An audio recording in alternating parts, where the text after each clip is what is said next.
posso estar com o corpo doente, porque estou em tratamento de uma labirintite muito difícil.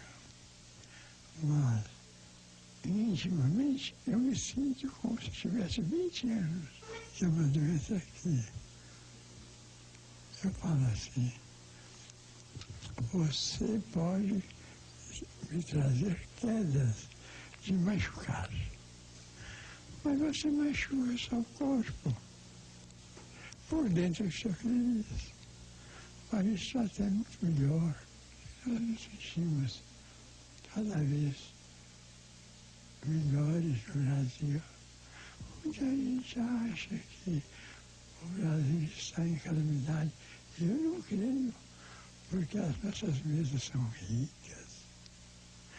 Nós podemos repartir o pão, não é verdade? Palavras como esta, amai-vos uns aos outros, como eu vos amei, isto é sem pedir nada.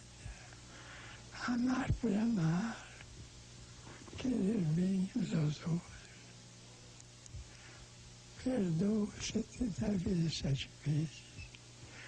Olha que palavras que parece que ressoam ainda hoje. Meu Deus, a vida é tão bela. Uma folha de qualquer planta, vista com os olhos da fé, é uma página tão bela quanto a de Shakespeare.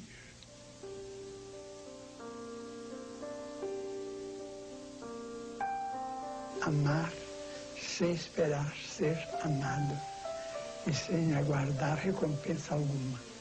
Amar sempre.